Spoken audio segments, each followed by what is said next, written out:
This last section of the course, we're going to talk about climate and climate change. Both really hot topics in the community right now. So let's delve into this area a little bit. So first question, I guess, really is how and why does climate change? Climate, first, let's define climate. It's a complex system. It doesn't just cover the atmosphere. There's also the oceans. There's a lithosphere and the biosphere. So all these things interact together to form basically boundaries for what our weather exists in. In other words, if each one of these things does not change, then our weather will always be a certain temperature area, certain range of temperature, certain amount of precipitation. But if one or two of these begin to shift, then the amount of precipitation may go up or may go down.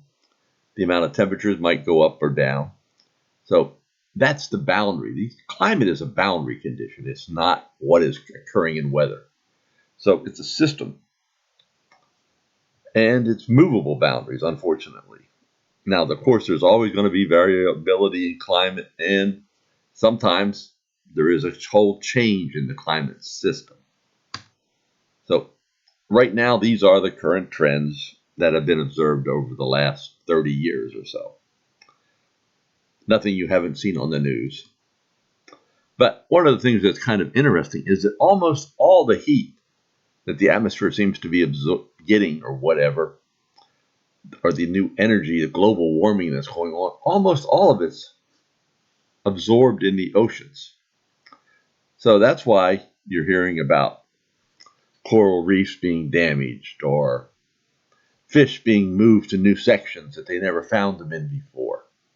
Because the ocean, even the bottom temperatures of the ocean, are changing. So this is a significant impact for how the world will be looked at in the future. Because that is something, let's face it, oceans we know take a long time. Water takes a long time to change.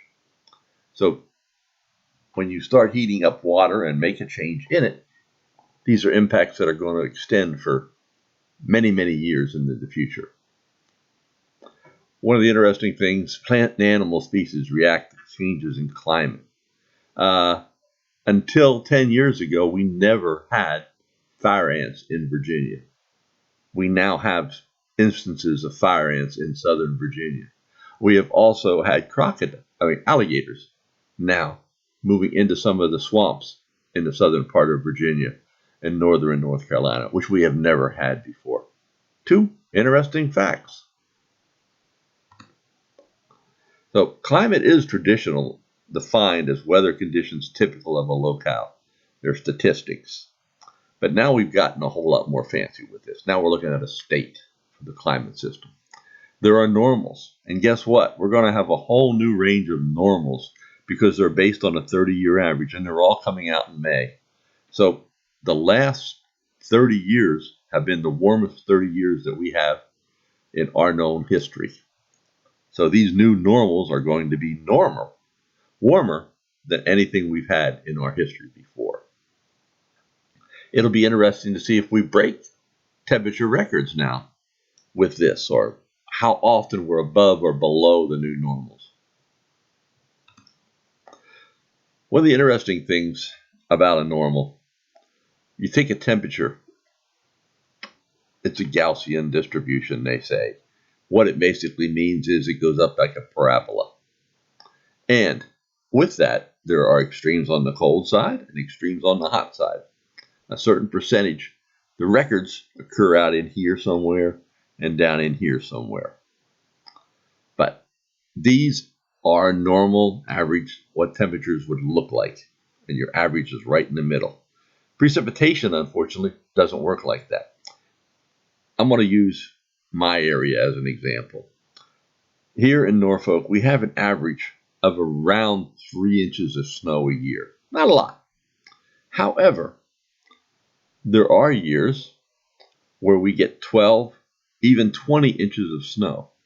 And we have the last 3 years. 3 years before this, we had absolutely no snow. This year we had a little bit over 2 inches. So you can see our distribution is not at all like a temperature. It's more an extreme to a low extreme. And the average is somewhere in here. But that really doesn't define what the normal is for here. What defines the normal is how many times, for example, did we get 4 inches of snow in a year? Or how many times do we get 7 inches of snow? So we'd use a median or a mode actually to determine what the normal really is for precipitation. And our mode here in Norfolk, for example, is closer to 2 inches in a year than the actual average of 4. So that is something, the difference in the way precipitation is handled compared to temperature. There are different scales of variability. They can be over a longer range or a shorter range. One of the things I wanted to mention, there's a lot of papers that have been written about climate change. One of the things I like to look at, I like to read some scientific papers sometimes, is if I'm going to read a paper, I want something that has been published in a reputable journal that has been reviewed. I've had several papers published, and when I get them published, they're reviewed by 3 or 4 other scientists of my peers who come back with a whole bunch of comments to me and make me justify certain things and why I say things. That peer review process can go on for months sometimes, or sometimes it's just a month. But those are the papers, because other scientists have looked over your work and actually agree that it's worth publishing it, and it is a good article. Those are the articles that need to be looked at and learned from. Climate change was first reported in the 1980s. Gradually built from there. Weather and climate are neither the same nor equal. The scale of each is very different. Climate is more encompassing and enduring than weather, and weather is inside of climate. So the atmosphere is a continuum with energy and mass exchanged between it and other systems in space. So you want to look at variables and observations over long periods of time to get a glimpse of climate. For example, we can track sunspots. We know the sun emits more energy when it has more sunspots. So you would think that those would be the warmer years and the colder years would be when the sunspot cycle is fairly low. Well, guess what? We've been in a low cycle for a while now. Yet we've had fairly warm years. Earlier, however, when you look back at the Mahler minimum or the Sporer minimum and others, all of these had record global cold episodes and had very low sunspot activity. So you would think that we would be in one of those cycles right now, but we haven't been. Of course, there are other natural drivers for ice age. Orbital eccentricity. These are over thousands of years. And the Earth, we know, has a tilt. That tilt actually wobbles with time. Right now we're at 23.5 degrees, but over a period of 41,000 years, that's going to float between 22.1 and 24.5. That's going to have an impact on ice and snow in the world as well. So you can actually see estimates of where the snow cover was at different times, depending on where we were in these cycles.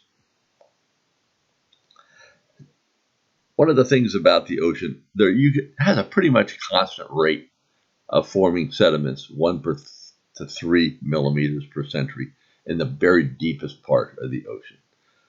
So they've taken core samples in these areas, spanning basically 450,000 years. And they've been actually looking at these cycles that do occur.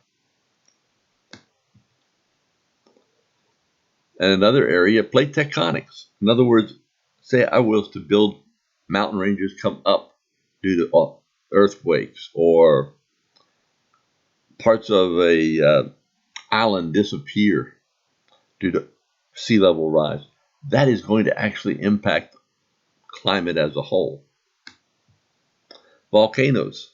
Volcanoes put a lot of sulfur dioxide into the atmosphere. And when they do that, that goes up into the stratosphere.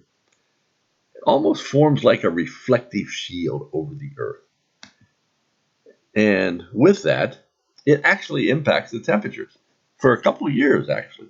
When Pinatubo erupted in the 1990s, look at how much colder the summers were because of reflection in the upper atmosphere.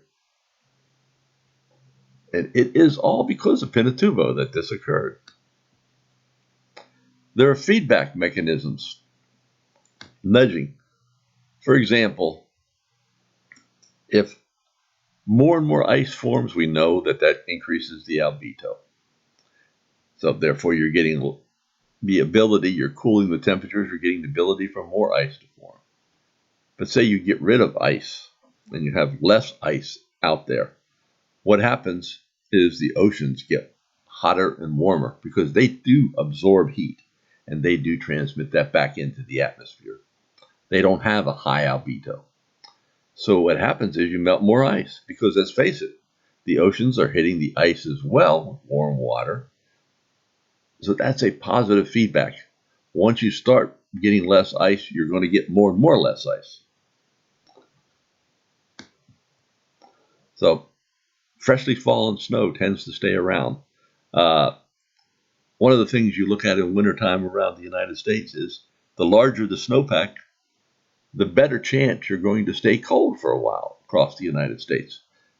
Why? Because snow reflects it, gives good infrared radiation at night, keeps it cold, keeps it stable. So here you can actually see the ice albedo warming taking place in the high latitudes because of shrinking ice coverage. And here is, for example, the Arctic Ocean frozen over. And here's where it is by the end of the summer.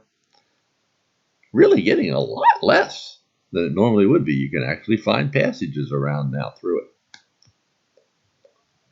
There are different modeling systems, but most of the modeling systems now that go into it have to take into account land surfaces, oceans, all of it has to be part of understanding the modeling. And these global models now, we talk about time steps. Basically, time steps are a little larger in a global model than a weather model because you're looking at what's going to happen over the next 50 years, for example. So you want to be able to get through that in space, and you're allowed to move a little bit, maybe not look at all the tiny, small processes. We're doing a bit more estimating for the small processes, looking at larger scale, looking at the boundaries and how they really impact our weather over the time. So some of these simulations are one of the things to do to determine how good a weather simulation is to look at past cases for weather. Well, you do the same thing for climate, but now you look back like 20 to 50 years ago. Did it show what the Earth's average temperature was? How many maybe hurricanes occurred that year? For example, was it in the right ballpark with that? If it was, did the jet streams look okay? Did they have the same amount of energy, for example? And if they start looking all right, then you take and look out into the future and say, okay, how's this model doing? What's it saying about the future? And global climate models have gotten better and better, recognizing what's happened in the past. They used to be a joke. I'll be honest, I did not think much of them when they first started coming out with them in the 1990s. Now, every year they're getting better. They're constantly tweaking it. They're constantly improving it. So that some of them actually do show, they can actually show the cooling that occurred in the 1960s, for example, and then begin to show the warming later, or even go back into the 50s and 40s and show some warmer episodes that have occurred earlier and how they cooled and then they warmed back up again. So these climate models are really getting much, much better. They're actually picking up on El Niños. They're looking at the Madden-Julian oscillations that we've looked at. So they're looking at also, one of the interesting things is we know greenhouse gases impact climate. There's just no doubt about that fact. So some different greenhouse gases have different lifetimes. So this is something that even if we wonderfully stopped all carbon dioxide emissions right now, it wouldn't make a difference for a long time, because what we have takes a lot of time to get rid of carbon dioxide in the atmosphere. So that just means that the emissions are going to slowly build up and gradually get more and more. So you're going to have more and more unfavorable impacts, shall we say, with time. And the world is vulnerable to climate change. There already have been islands out in the Pacific Ocean where populations had to be taken off of them because they were flooding so much that they could not sustain human life anymore. So, and the fact that, for example, I have fire ants now in my area, or I have alligators moving up into my area. Oh, yeah. One of the things about climate change is while there's a whole lot more water in the atmosphere, it also means there's a whole lot more variability in where that rain's going to fall. So, for example, right now in the southwestern United States, where we typically have dry weather anyways, that area of dryness has expanded. So if climate change follows according to what a lot of the models are showing, that area of dryness will gradually move into parts of the Great Plains, and that is one of our great food sources. So it is going to impact food and how much food we have available to us. So these are all impacts of what climate change is going to do for the world. One of the interesting things is look at all the cities that live along water. An interesting fact, from 1936 to 2000, the Chesapeake Bay went up 8 inches. We know that for a fact. Since then, since 2000, the Chesapeake Bay has been rising at a rate of over 1 to 2 inches every year, every 5 to 10 years. So that means that at 20 years down the road, the Chesapeake Bay is going to be that much higher than it is right now. The storms coming in, because that rate is increasing, are going to impact. And yes, every area in the country that's along the coast has different. Not every area has the same amount of sea level rise. We happen to, where I live, happens to be one of the areas that has the greatest sea level rise, actually. And it is going to be impacted. There's a island out that was formed by a hurricane called Willoughby Split that's off of Norfolk. And that island probably has anywhere from 500 to 1,000 homes on it now. And every year, with the sea level rise, more and more of those homes are getting damaged. How often do we as a government pay for that flooding? It's a good question to ask for your all future. So, ice sheets, glaciers, all of that is shrinking. To some point, we talk a lot in this course. Sometimes at the end here, we talk, your book references the Eastern Antarctic ice sheet and the Western Antarctic ice sheets. They're two very different. Each one is impacted differently. One has been very stable. The Eastern Antarctic ice sheet, very stable, has not really changed that much in 30 million years. The other one has gone episodes where it actually has all melted and then all refroze again. So it's something that's monitored. Melting across Greenland is occurring, especially on the edges of it. So this is just all parts of climate change. We'll see how this flows into the future. It really is not going to affect my generation. The generation it's going to affect is your generation and your children's generations.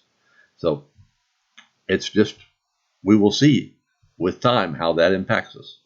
So I hope you got something out of this course. I hope you learned a little bit about climate change here this week. That's all I really have.